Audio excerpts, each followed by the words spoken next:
Bismillahirrahmanirrahim. Assalamualaikum warahmatullahi wabarakatuh. Perkenalkan, nama saya Atep Darminta, mahasiswa program studi Magister Sistem Informasi Unikom. Pada kesempatan ini saya akan memaparkan tentang integrasi COBIT 2019 dan ISO 27001 dalam mengelola keamanan sistem informasi untuk implementasi sistem pemerintahan berbasis elektronik atau sering kita sebut dengan istilah SPBE.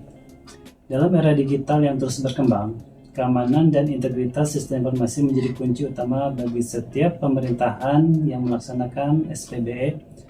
Dengan memperhatikan pendekatan COBIT 2019 dan ISO 27001 dalam audit sistem informasi, pemerintah dapat memastikan bahwa sistem-sistem mereka tidak hanya berjalan lancar, tetapi juga aman dari ancaman siber yang dapat mengganggu layanan publik. Tahapan pertama dalam proses audit sistem informasi adalah perencanaan yang cermat. Tim auditor harus mempertimbangkan kontrol-kontrol yang didefinisikan dalam COBIT 2019 yang mencakup aspek keamanan, integritas, ketersediaan, dan kepatuhan sistem informasi. Kontrol tersebut dapat mencakup evaluasi tata kelola, manajemen, risiko, strategi TI, yang semuanya terkait erat dengan kebutuhan pemerintah dalam mengimplementasikan SPBE. Selain kontrol-kontrol COBIT 2019, tim auditor juga harus memperhatikan persyaratan ISO 27001 yang menetapkan standar internasional untuk pengelolaan keamanan. Kontrol-kontrol ISO 27001 yang relevan meliputi pengelolaan aset informasi, keamanan akses, pengendalian keamanan fisik, manajemen keamanan operasional, dan pengendalian komunikasi. Integritas kontrol-kontrol ini dengan COBIT 2019 memungkinkan pemerintah untuk memiliki pandangan yang komprehensif tentang langkah-langkah yang harus diambil untuk mengelola keamanan informasi dalam konteks implementasi SPBE ini. Tahap persiapan audit melibatkan pemahaman mendalam tentang domain COBIT 2019 dan persyaratan ISO 27001. Tim auditor harus mempersiapkan diri dengan memahami kerangka kerja ini dalam konteks implementasi SPBE di pemerintahan. Hal ini meliputi evaluasi kebijakan keamanan, identifikasi risiko, dan perencanaan langkah-langkah pengendalian yang diperlukan. Melaksanakan audit membutuhkan pengujian yang teliti terhadap implementasi kontrol-kontrol COBIT 2019 dan persyaratan ISO 27001. Tim auditor akan melakukan evaluasi mendalam terhadap kepatuhan sistem informasi terhadap standar yang telah ditetapkan, serta mengidentifikasi potensi kerentanan atau celah keamanan yang perlu diperbaiki. Setelah audit selesai dilakukan, laporan audit akan disusun dengan mempertimbangkan temuan-temuan yang ditemukan dalam konteks kedua kerangka kerja tersebut. Laporan ini akan mencakup analisis mendalam tentang kepatuhan, kinerja, dan keamanan sistem informasi, serta rekomendasi perbaikan yang diperlukan untuk memperbaiki kelemahan yang telah diidentifikasi. Tindak lanjut setelah audit adalah langkah krusial dalam memastikan keamanan dan integritas sistem informasi. Pemerintah harus bertindak cepat untuk melaksanakan rekomendasi perbaikan yang disarankan oleh tim auditor dengan memprioritaskan langkah-langkah yang memperkuat keamanan untuk meningkatkan kinerja dan meminimalkan risiko dalam implementasi SPBE. Berikut adalah kerangka kerja kontrol yang komprehensif yang dapat diambil dengan mengintegrasikan kontrol-kontrol yang ditetapkan dalam COBIT 2019 dan standar ISO 27001. Kontrol COBIT 2019 sebagai kerangka kerja yang mapan untuk tata kelola TI menawarkan sejumlah kontrol yang dirancang untuk memastikan pengelolaan yang efektif dari sistem informasi dalam satu organisasi. Kontrol pertama yaitu IDM, Evaluate, Direct, and Monitor. Domain ini fokus pada penilaian, pengarahan, dan pemantauan sistem informasi. Terdiri dari kontrol ini memastikan adanya tata kelola yang efektif dari sistem informasi dan memastikan manajemen risiko dan keamanan informasi terintegrasi dengan baik. Kontrol yang kedua yaitu APO atau Line, Plan, and Organize. Domain ini berkaitan dengan penyesuaian, perencanaan, dan organisasi strategi TI. Kontrol ini memastikan strategi TI yang terintegrasi dengan strategi bisnis. dan menyusun arsitektur TI yang mendukung kebutuhan bisnis dan strategi organisasi. Kontrol yang ketiga yaitu buy atau build, acquire, and implement.